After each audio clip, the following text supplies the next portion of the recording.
جو مولوی کو سیاست کے اندر ہیں ان کے بارے میں یہ کہہ دیا جاتا ہے کہ مولوی کا سیاست سے کیا تعلق، یہ کھا رہے ہیں، یہ پی رہے ہیں، یہ فلاں کر رہے ہیں، یہ اقتدار کے بھوکے ہیں، فلاں فلاں فلاں۔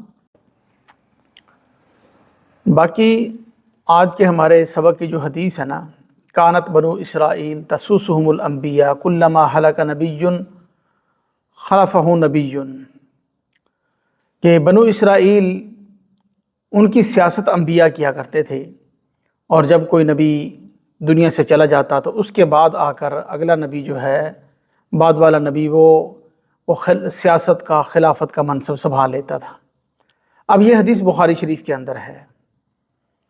تو ایک ہمارے ہاں عام طور پر یہ کنسیپٹ چلتا ہے، یہ تصور ہے کہ دین اور سیاست دو الگ الگ چیزیں ہیں۔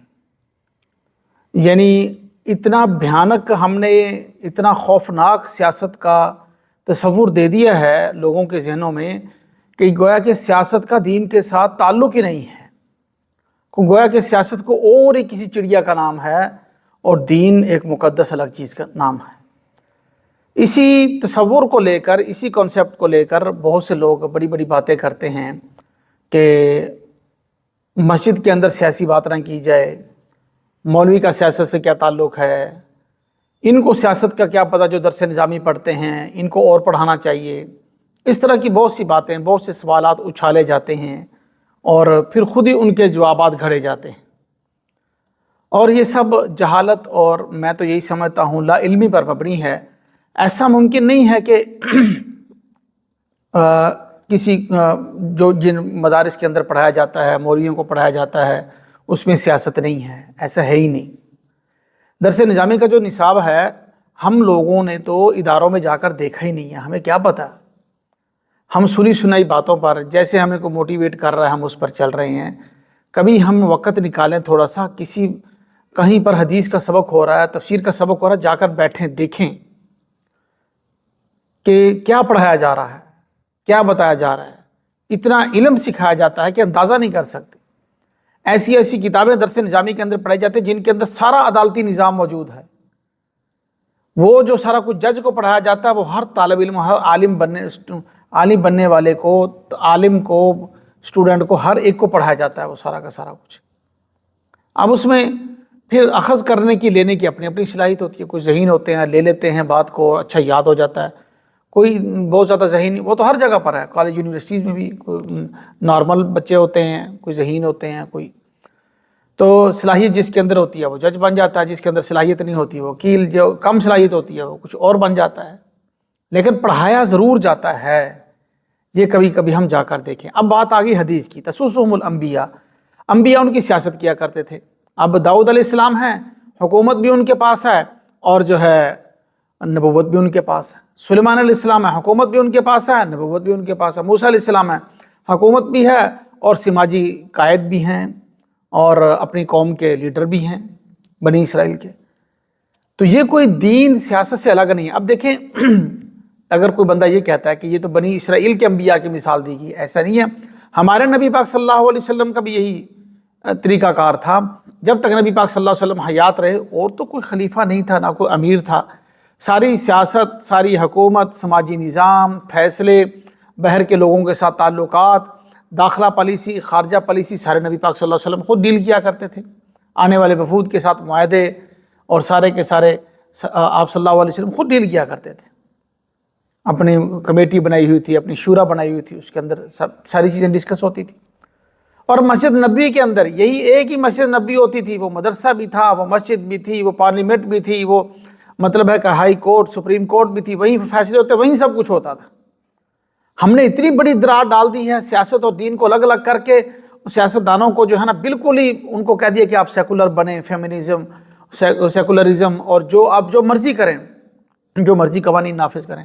اور مولوی کو کہہ دیا کہ خبردار ممبر پر سیاست کی بات کی، خبردار اگر جو مولوی کو سیاست کے اندر ہیں ان کے بارے میں یہ کہہ دیا جاتا ہے کہ مولوی کا سیاست سے کیا تعلق، یہ کھا رہے ہیں، یہ پی رہے ہیں، یہ فلاں کر رہے ہیں، یہ اقتدار کے بھوکے ہیں، فلاں فلاں فلاں، اس طرح کی باتیں کی جاتی ہیں۔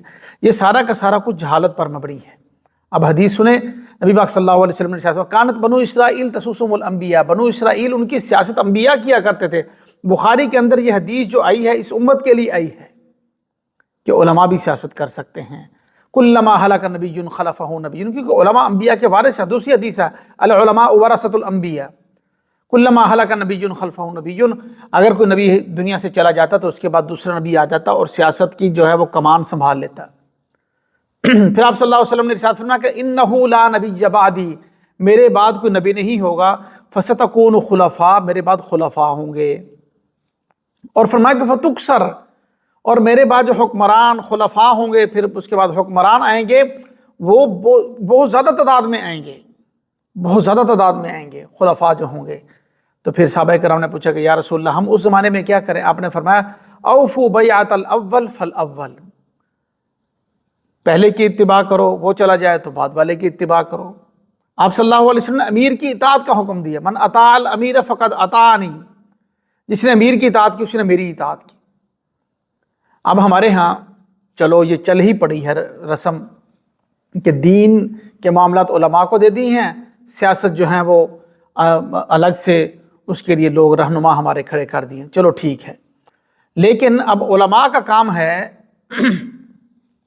رہنمائی کرنا، دینی رہنمائی کرنا، فتویٰ جاری کرنا، اور پھر حکمران کا کام ہے اس دینی رہنمائی کو نافذ کرنا لوگوں کے اوپر، دینی رہنمائی کو نافذ کرنا، یہ کام ہے۔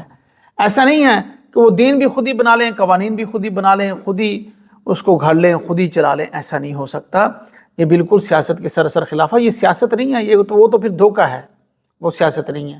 سیاست وہ کامیاب ہے، وہ شریعت کے مطابق ہے جو دین کے تابع ہو کر چلے، جو انبیاء، نبی پاک صلی اللہ علیہ وسلم اور آپ کے اصحاب، آپ کی آل، اولیاء اکرام، علماء اکرام، ان کے تابع ہو کر ان سے پوچھ کر جو چلے۔ آج تک جتنے حکمران کامیاب جو ہیں روئے زمین پر مسلمانوں کے گزرے ہیں، وہ وہی گزرے ہیں جو دین سے رہنمائی لے کر اور جو ہے اس کے مطابق جو ہے وہ حکمرانی کیا کرتے تھے۔ اللہ کرے ہمیں بھی ایسے حکمران نصیب ہو جائیں، ہمیں بھی جو ہے دین کے اوپر چلنے والے، دین کو نافذ کرنے والے حکمران نصیب ہوں۔ ایک تو یہ بات ہوگی۔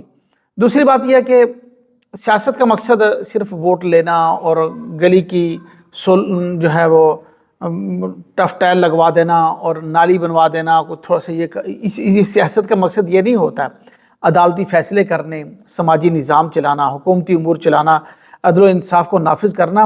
جو سیاسی قائد ہوتا ہے وہ خادم ہوتا ہے، وہ خادم ہوتا ہے، جیسا کہ حدیث پاک ہے سید القوم فی السفر خادم، کسی قوم کا جو سردار ہے وہ ان کا خادم ہوتا ہے۔ تو یہ خدمت کے لیے سیاست ہوتی ہے، نہ کہ اس لیے کہ ہم جو ہے اپنا کام سیدھا کریں، اپنے لوگوں کو نوازیں، جتنا الیکشن پر خرچہ کیا ہے وہ سارا نکالیں، اس لیے نہیں ہوتی۔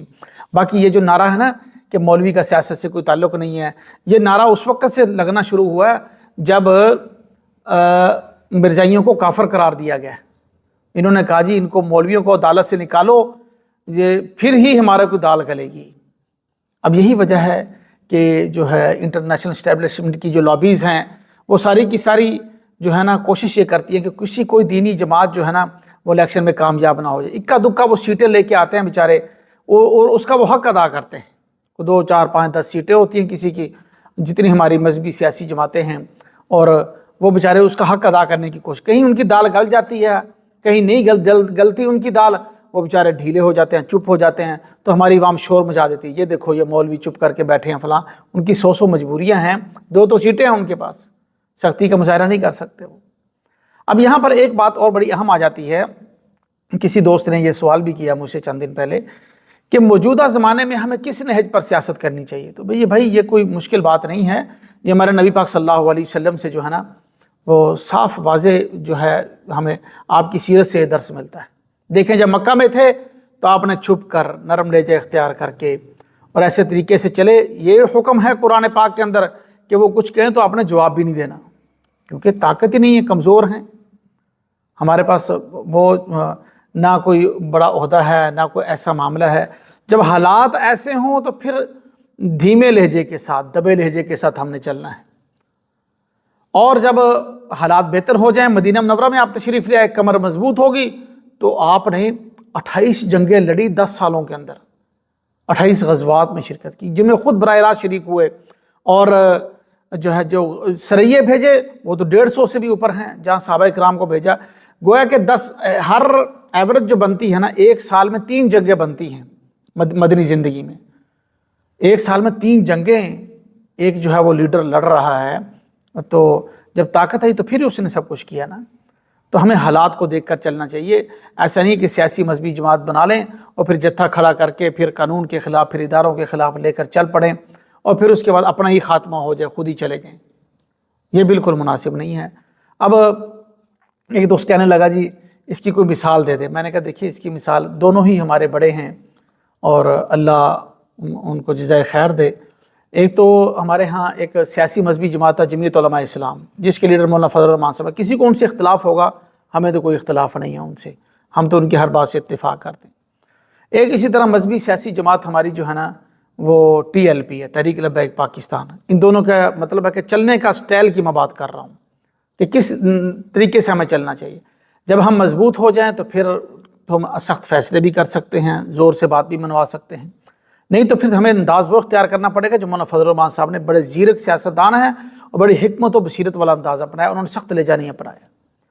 اور ہمارے سعد بھائی، سعد رضوی صاحب، وہ جو ہیں انہوں نے بھی ایک انداز اپنایا اپنے چلنے کا، عظیم باپ کے عظیم بیٹے ہیں، وہ ان کی مطلب عظمت میں تو کوئی شک نہیں ہے، لیکن جو انہوں نے انداز اپنایا اس انداز نے کتنا نقصان کیا ہم سب کے سامنے ہے۔ دیکھیں پچھلے دنوں کیا ہوا، بالکل ہی مطلب ہے کہ ختم ہو گیا ظاہری طور پر، اللہ نہ کرے ختم ہو کبھی، انشاءاللہ ہوں گے بھی نہیں، ایسی کوئی بات نہیں ہے۔ تو لیکن بہرحال ٹکراؤ تو انہوں نے اختیار کیا نا، ٹکراؤ کا یہ نقصان ہوا جس کی وجہ سے جو ہے اداروں کو بھی پریشانی ہوئی، ان کو بھی پریشانی ہوئی۔ تو اس لیے بھائی میں وہ ان کی سیاسی کیا طریقہ کار ہے، ہمیں وہ میں بات نہیں کر رہا، میں بات کر رہا ہوں کہ ہمیں چلنا کس انداز سے چاہیے، ہمیں انداز وہ اختیار کرنا چاہیے جس کی مثال دی میں نے مولانا فضل الرحمان صاحب والا، یہ انداز ہم اختیار کریں، اپنے جوانوں کو بھی بچائیں، خود بھی بچ کے رہیں، اداروں سے ٹکراؤ اختیار نہ کریں، جو بات ہماری زور سے مان لی جاتی ہے وہ منوا لیں، جو نہیں مانی جاتی ہم اپنا ویو دے دیں، کوئی نہیں مانتا تو اس کا گناہ اس کے سر ہے، لیکن اس میں لڑائی جھگڑا کریں، ہم لٹھ اٹھا کر دوڑ پڑیں، یہ کبھی ہمارے لیے ٹھیک نہیں ہے۔ اس لیے ہمارا جو ابھی پوری دنیا میں تقریباً مسلمانوں کے لیے یہ حدیث جو ہے نا ہمارے لیے مشعل راہ ہے، حکمرانوں کے لیے بھی، عوام کے لیے بھی، کہ سیاست دین سے کوئی الگ چیز نہیں ہے، اور اس کو کرنے کا طریقہ وہ نبی پاک صلی اللہ علیہ وسلم کی حیات طیبہ، آپ کی سیرت مطہرہ سے جو ہے نا وہ ہمیں سیکھنا چاہیے کہ آپ نے مکی زندگی میں کیسے سیاست کی اور مدنی زندگی میں کیسے سیاست کی۔ مکی زندگی میں آپ نے جو سیاست کی وہ کارخانہ بنانے کا دور تھا، ایک اسلام کا، ایک دین کا سٹرکچر اور ایک کارخانہ بن رہا تھا، آپ نے اس کو بنایا اور بڑی حکمت بصیرت کے ساتھ جو ہے ماریں کھائیں، تکلیفیں اٹھائیں، چلتے رہے دھیمے لہجے سے، کوئی جواب نہیں دے رہے۔ اور جب مدینہ منورہ میں آئے تو وہ دور جو تھا وہ کارخانہ چلانے کا دور تھا، ایک کارخانہ بن گیا تھا۔ اگلے سال سن 2 ہجری میں 313 کو لے کر غزوہ بدر میں گئے، پھر یہ وہ سارے جماعتیں جا رہی ہیں آ رہی ہیں، وفود دوسری حکومتوں کے ساتھ، سارے خارجہ پالیسی، داخلہ پالیسی، سب کچھ چل رہا ہے، اور جو ہے مدنی دور جو تھا نا وہ کارخانہ چلانے کا دور تھا۔ تو اسی چیز کو دیکھ کر جو ہے نا ہم آپ صلی اللہ علیہ وسلم کی سیرت طیبہ کو دیکھ کر ہم اسی نہج پر اگر چلیں گے تو ہمارے لیے کوئی پریشانی نہیں ہوگی۔ ہمارا یہ وطن اسلامی ملک ہے، ان کے اداروں کے ساتھ ہم تعاون کریں، اور جو حکمرانوں سے جو غلطی ہو اس کو حکمت و بصیرت کے ساتھ اس کی اصلاح کریں۔ اللہ ہمیں عمل کی توفیق نصیب فرمائے۔